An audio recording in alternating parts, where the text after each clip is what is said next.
Ladies and gentlemen, happy Monday. Welcome in to another episode of Pickup Lines presented by Gamez Law Firm, Integrity Roofing and Siding, and the Sabinal Group. We are inside the all-electric Lexus 450 RZ, 450E RZ. Easy for me to say. Courtesy of North Park Lexus in San Antonio, North Park Lexus at Dominion, enjoying the wonderful air conditioning because it's another hot July day. Hurricane Beryl is not going to be visiting us. So Richard Delgado wore the good jacket today. This is a new jacket, just for you. Yeah, nobody has ever seen. This is the public, the debut of this jacket. The debut of this jacket. That is, now people who know Richard Delgado will be like, "What is big deal?" He dresses up great all the time. But man, the jackets. Man, I'm always impressed by your jackets. Well, I knew you were going to bring it, so I had to, that shirt is nice. So I had to step it up a little bit. 100 degrees outside though. Well, but we got the AC going. I really appreciate you being here. This is Military Monday. Military episodes, as the name would suggest, that I've been wanting to devote to. We're in Military City, USA, and it didn't take me long to think of a name. When I said, who do I want to have in the car? Richard Delgado, top of the list. Or your wife would have been, maybe Natasha would have been, and then yes, you. Yeah, exactly. Thank you. Because she served as well. She did serve as well. Did you guys meet? We did. We met on the beach. Are you both Marines? We are both Marines. Wait a minute. Okay, let's take me to that day. Well, there's only so much I can tell you about that. That we can share with the audience. No, it's all good. So, a group of friends. We had mutual friends down at Camp Pendleton. And most Marines spend their... This is San Diego. San Diego. Yeah, okay. Most Marines spend their day on the beach. So I did as well. And we had some mutual friends. Funny story. And she will attest to this, so I'm not telling you nothing that... I wouldn't say in front of her. I hope not. I literally picked her up and threw her in the trunk and was like, you're going to be mine forever. And, several years later, we were married with 3 amazing kids. So I was actually in San Diego 2 weeks ago, just for vacations. I'm thinking Coronado Island, No, we're further down. So we're right outside the gates of Oceanside, California, or Camp Pendleton in Oceanside, California. So you know where the Top Gun, where he comes up and there's a house on the corner? Yes. Right there where he came up from is where Tasha and I met. Oh my! So it's you went full Maverick and everything. I did full Maverick. Did you have a nickname or a call sign? I mean, you didn't fly. Slider. Well, I was a crew chief, so you were. So Slider is my call sign. So you meet Natasha, you kidnap her or whatever, you put her in the trunk of the car. I put her in the trunk. And the rest is history. Yeah. Now, having never served myself, when you're trying to have a romantic relationship or you meet the one in the military. Yeah. Is it difficult to maintain I'm guessing you don't get a lot of privacy and you're trying to court this woman and, obviously it worked out for you, but in practical terms. It's hard, 100%. And that's why military families, I don't think get the credit, especially those that make it through. Because multiple deployments, very few times together because either she was up training to leave, I was... So those things are kind of unique for the military setting, especially to Marines. There's very few Marine spouses. So I'm blessed and honored that she said yes. She stuck with me all this time. Yes. And she doesn't hold it against you that you kidnapped her, you threw her in her trunk and everything. But she, in that sense, obviously gets what you do and you get what she does. Absolutely. And I tell everybody, going into stores when they say thank you for your service, I have now I try to take a step back and allow people to recognize her. There's even fewer Marine women that serve. This is an opportunity to really get her own credit that she rightly deserves. So I find it funny when people look at me because it's that old cliche of, hey, thank you for your service. And I'm like, she served. Right. And I even take it out, like, they make it, oh, you didn't serve? Then I get the, And I was like, you should be thanking her, not me. Good for you, man. You're a smart man.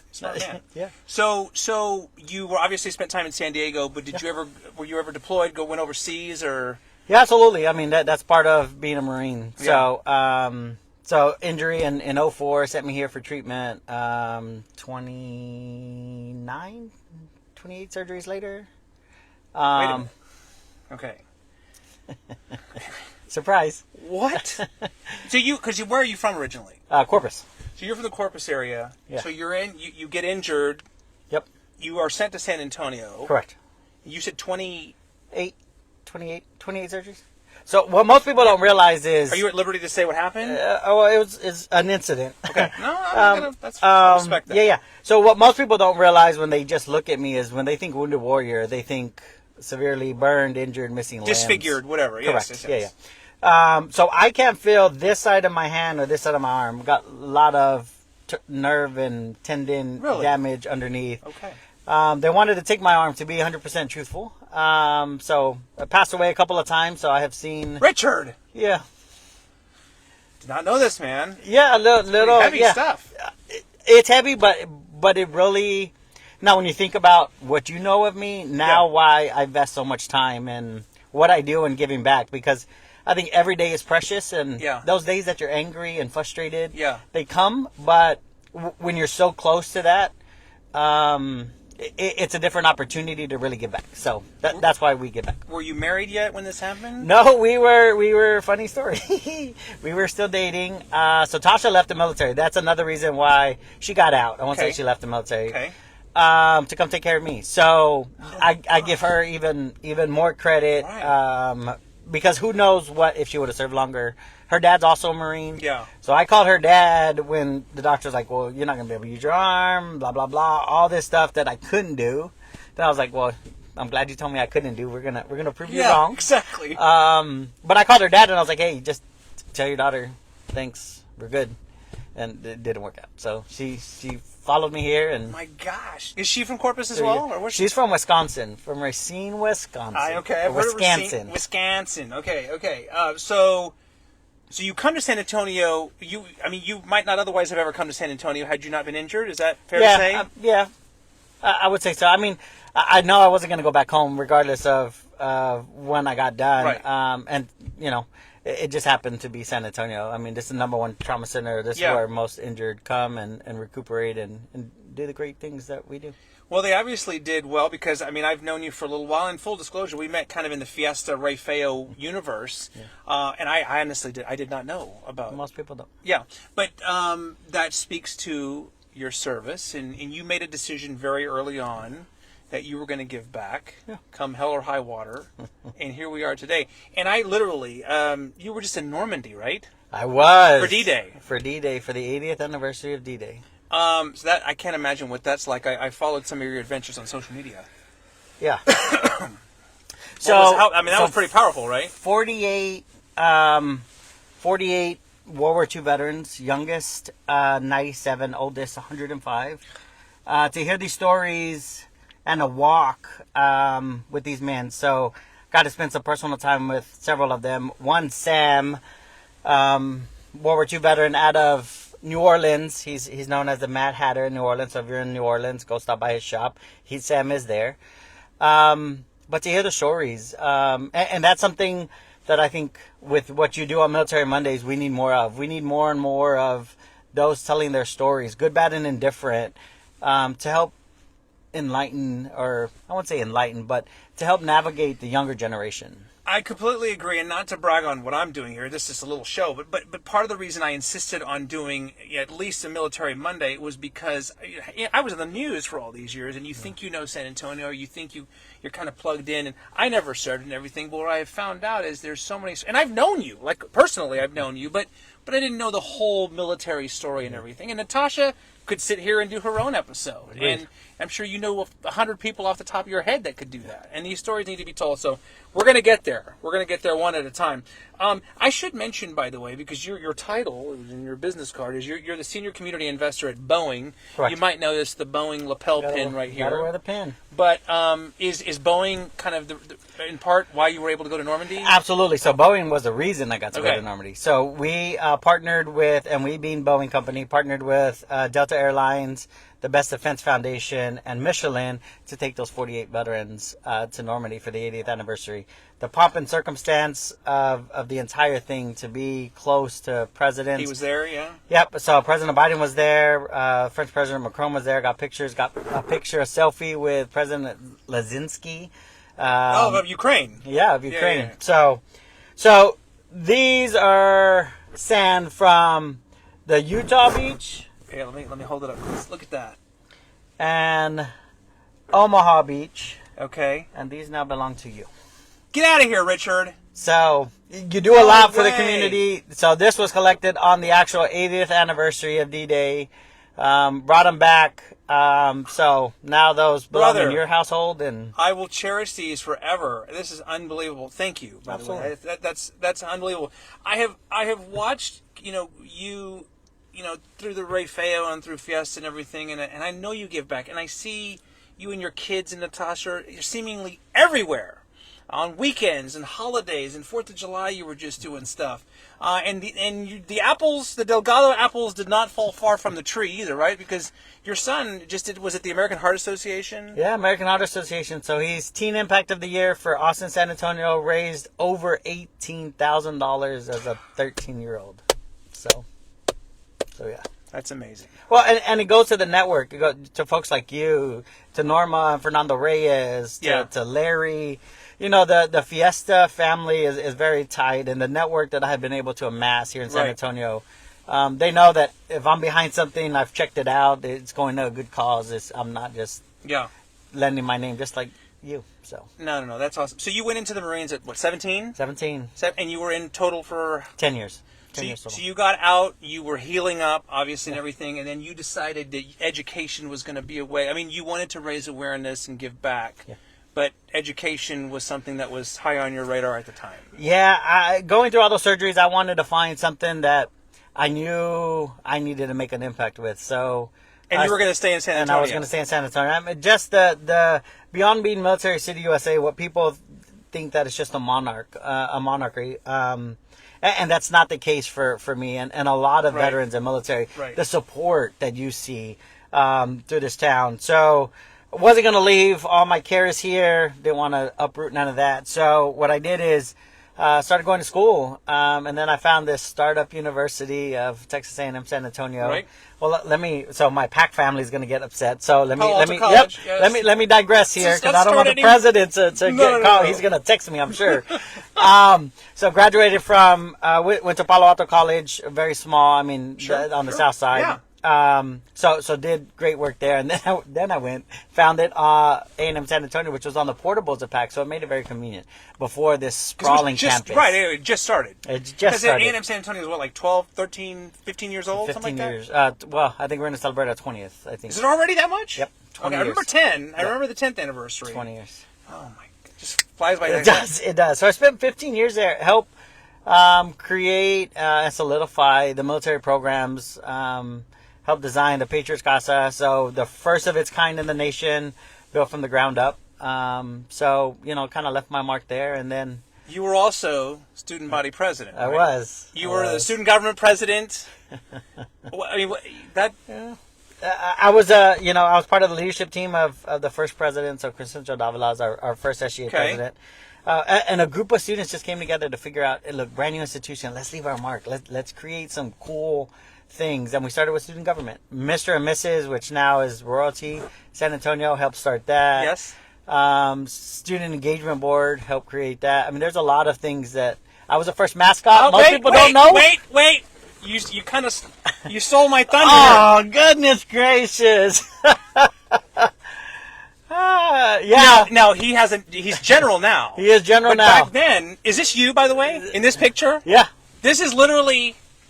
a slightly younger Richard Delgado. Wow. I don't know where you found that. I thought I got rid of all those pictures. No. I have my research team came through for me. I'm sorry. I'm laughing with you. No, so funny story. There's a lot. That's what I use. He was scary. Like little kid. Well, look at his fangs. I noticed that. I didn't want to say anything. Because it's changed since then. You have a different general has a different look now. Yeah, general has a more welcoming. The original unnamed mascot, the Jaguar. Yeah, was kind of a fearsome. He was fierce. Okay, but you were. That was you. That was me. Yeah, inside that. Must have been hot as you know what in there. So that's why I've learned mascots truly deserve all the credits. Yes, all those mascots in there. So we learned about cooling vest.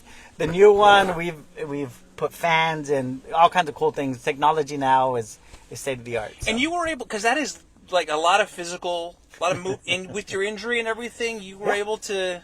It wasn't the rambunctious general that you see running around now. But yeah, I was more subdued because think about I couldn't like run up to kids because they would dart. Yes. So I was a prowler, for lack of better words. I had to sneak up slowly in order to get close to kids. So you left, what was it, like 2010, around that time? From A&M San Antonio? Yeah. So what are we, 11, somewhere around there. I read you were quoted, it was a scripture that at the time I guess you were kind of, I don't know if you were struggling with the decision to leave or what you were going to do next, and you said, give it all up and follow me and I will lead the way. That was a scripture that you held near to your heart. Was Boeing in the mix at the time, or? Boeing was not. So I'm a firm believer everything happens for a reason. There's a reason why I've gone through everything. There's a reason why I'm here. There's a reason why I'm sitting in the car with you. And I felt that it was time to move on. So 15 years at A&M San Antonio, I'm a firm believer that sometimes there needs to be leadership change in order to continue to grow. And I was wrestling with, do I go, do I stay? And I always said, have you ever been to A&M San Antonio, kind of crest up and then come down? Mm-hmm. I always felt that if I came down the crest and I didn't get that warm butterfly, then it was time for me to go. Okay. So I made a decision to just follow the Lord's path. I'm very religious, and 2 days later, I got a call from the folks at Boeing asking if I was interested. So Megan Butt's a good friend of mine who's long been working for the Boeing Company. We were at a retreat for the Travis Manning Foundation, and she said, "Hey, I think this position is perfect for you." And I was like, "Well, I'll wait." I went back to my room, tried to apply. It was closed. The breakfast next morning, I was like, "Hey, it's closed, so it wasn't meant to be." She's like, "Let me make a call." She made a call, and now almost 3 years working for the largest aerospace company in the world. I love it. And by the way, we're parked right in front of the Boeing Center at Techport, which is one of the nicer facilities in town. Just if you haven't been out here yet, just for the acoustics and the Tesla coils and everything that's inside. For the Boeing exhibit, we gotta and the Boeing exhibit. Yeah. So you're the senior community investor. Yeah. In layman's terms, how do you describe what you do for Boeing? So I handle all of our philanthropic, both employee engagement and grants and sponsorships and things like that for Boeing San Antonio. Full-time job. It is a full-time job. And you get to fly it. You get to go to Normandy and do kind of really cool things like that. Absolutely. I mean, that's pretty good. Yeah. I truly blessed to be able to represent the Boeing Company and all those great teammates that work on the floor that are behind us on the other side of the Boeing Center. That are turning wrenches and really supporting the warfighter. A lot of what we do here is supporting the warfighter. So, and you're building the next Air Force One. Is that true? Can you confirm or deny? I am not going to confirm nor deny. Just wink once. You could go to the website and see all the great works that we do. But that's one program that. I'm not getting you fired today. I'm telling you right now. But and it's you want to talk about secrecy and security and good luck trying to do anything silly over here at Boeing because you guys don't mess around for obvious reasons. You guys don't mess around. we got some state of the art programs. I mean, Big Tex is the world's largest freestanding hangar, so we own the Guinness Book of World Records. So again, the great work that we do is bar none, and again what.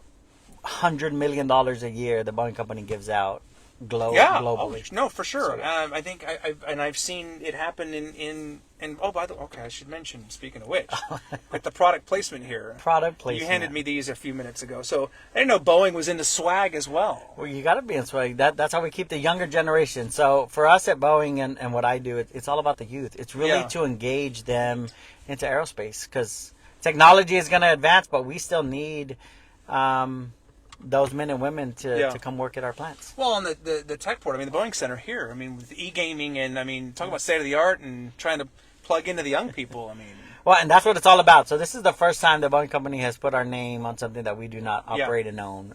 So this was a huge investment. Jim Perschbach and the port team really sold to our leadership team up and down the chain on what and why he did it and the vision of the port. And we, the Boeing Company, wanted to be a part of it. So what people don't realize is the beer a little expensive? Absolutely. a little expensive. But at the end of the day, that money is going to go back into the community with the Kelly Heritage Foundation. That's fair. So come and enjoy. Okay. All right. So you're obviously plugged into the military community here in San Antonio. Absolutely. How would you grade the city or the community in terms of how it takes care of its vets, and what would you like, civilians and people who might watch this to know about, what they can do to help support even more? Yeah, I mean, on a scale of 1 to 10, San Antonio is definitely a 10, bar none, with how the community wraps its arms around the military and veteran community. That's why we have the largest joint base here in the Department of Defense. What I would ask everybody, regardless of you serve, regardless if you have family in the military, is give back. It doesn't necessarily have to be in the military and veteran space. There's a lot of organizations, over 300 that are headquartered here in San Antonio. Yeah, that's a good point. But just get involved. Figure out your niche and go. I challenge everybody, at least go spend 10 hours a month. Go volunteer. The food bank needs help. Soldiers Angels. I mean, I could list a litany of organizations. Well, the nonprofits and military organizations. We could go on and on about that.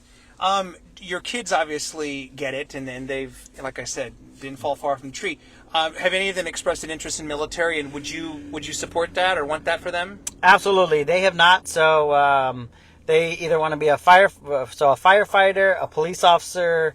And then one wants to either be another firefighter or a doctor. So they're going first responder route, which is fine for us. There's nothing wrong with that. Yeah. I'd be remiss if I didn't acknowledge probably the finest collection of coins I've ever seen. And it's impossible to probably see them all. But you just, as you were getting in the car, you rattled off a couple of names. And this probably isn't even your entire collection, right? It is not. So, I say the benefit of injuries is a lot of dignitaries go visit you. In the hospital. And you get invited to cool events. So, President Obama's is back there. Donald Rumsfeld is back there. Of course, you have several Army North, so General Evans, Sergeant Major Guns is back there. Several Medal of Honor recipients, so General Brady is back there. I'm honored to get to meet these great men and women. Secretary of the Air Force, so Heather Wilson's is back there. So yeah. And I see the Jaguar there, the A&M San Antonio. Oh, yeah. What for people who don't know, like challenge coins or just the significance of getting one? I've been honored to receive a few over the years, but what does that mean, and why are they so significant? So it's a way to honor whatever you're doing. So to honor you, to honor your service of giving back. So every unit now, especially here in San Antonio, most nonprofits have a challenge coin that they will bestow on you if you're giving back to the organization. Mm-hmm. So here's one that you will get. So this is Boeing San Antonio's challenge coin. We just celebrated 25 years here in San Antonio. So this is also for you. So again, a way to show the support and just a way to honor the person giving back. So yeah. Man, I tell you what, man, I don't require guests to give. I don't want people to think, I don't require guests to give me gifts and everything. This is really impressive, and I do. Like I said, the ones that I've been able to receive over the years, I cherish and have them in a very safe place at home. All right, so your wardrobe, by the way, seriously, like I'd love to see your. I've told you this before. I'd love to see your closet. Where did you get the sense of style from? So being injured, back in the day, I used to what I call a five-row fishing rod. So I had pins coming out just to be able to use. So some called me either scissor hands. I was like, well, we're going fishing. So to distract all of that, it's easy to talk about. Oh, look at there. Sorry. It's all good. To talk about one's jacket or one set of clothes instead of talking about somebody. So it's an easy conversational piece. Okay. So I'm like, hey, where'd you get your jacket? And right there, now you have a conversation piece. Method. He gets it. He gets it. He gets it. So today, like you're feeling good. I mean, you're. Most days I do well. I always have my setbacks, and luckily my kids and my family, really know when dad just needs a second to regroup. Yeah. I know my limits. Like 4th of July. When you mentioned it, I was out during the day. I did venture out for fireworks. Took a little extra something just to calm myself. So things like that. most military members that are injured know their limits, their lateral limits, their left and the right lateral limit, and we know how far to go. And the VA has taken great care of me. So again, I know how far I can push myself. Well, we've talked a lot over the years, especially like, again, when I was on the news and everything, talking about just, I mean, like, you've done great for yourself, amazing family and all that, but so many of your fellow vets have come back from service and obviously haven't done as well, especially those who were injured or dealt with something traumatic. Yeah. And, I mean, the struggle is real. I over the years, I would say on the air, there is help out there. There is. But I wonder if sometimes people are unwilling, there's a machismo, or they're just not willing or just nervous about seeking out that help. Yeah, so the military does a great job of especially the Marine Corps, of the machismo aspect, and we go in there bulletproof, right? And we take that out with us, and we become arrogant. And what I tell people all the time, especially in speaking to veterans, is I end every time I speak with 3 things. Always remember, you're loved, you're wanted. Oh, you're gonna make me break it up here, and you're very much needed. Because I think sometimes what we fail to realize is when we're in that dark hole, and this is for anybody, not only military and those that wear the cloth, first responders, even everyday folks, right, is when we get in our rut, we feel that nobody is around us. But if we shine a moonbeam, a flashlight, if we just open our eyes, there's somebody standing to our left and our right. I buried more than I would like, but at the end of the day, if we can just show that that we're wanted in some aspect, it's easier to get that help. Because at the end of the day, it's showing a weakness that we're taught never to show. Right. But it starts at home for you, too. I mean, Natasha, I can imagine, like... Oh, yeah. She's amazing. She's amazing. I think she was on here, too, earlier, so she might be watching. We're not sure. just bragging on her because she's on here and everything. But again, to anybody who might see this, there is help out there. Because you do a lot of public speaking. Among the many things you do like to speak to others. I do, and again, it's not like you didn't know my story. There's a lot of people that don't know, those that are around me or those that have come to me. I see Jason's on here. Those that turn and say, hey, I really need something. I need a mentor. I need something. Yeah. And then I'll guide them and like, hey, here's my story. Now, my story is just that, my story. Right. But it shows you a path forward. And if we just continue to take that step forward, even when we're dragging our feet, or when we're crawling, just so long as we continue to move forward, that's the end all be all. If we continue to do that, there is light at the end of the tunnel, and we will get there, and people will rally around you if they know. If we don't know, how can anybody help you? How can anybody come to your aid? Well, I hope, I'm not trying to brag on myself, but I'm just hoping that what we're doing here can help shed a little bit more light on some of these things. And it's cool that Boeing, I hope you're not leaving San Antonio anytime soon, but that you're at a place that allows you to be their senior community investor, but still do all these other passions that you have. Yeah, it's a community network, and Boeing is there to show that we are there for the warfighter while they're in the fight, but we're also there for the warfighter after the fight.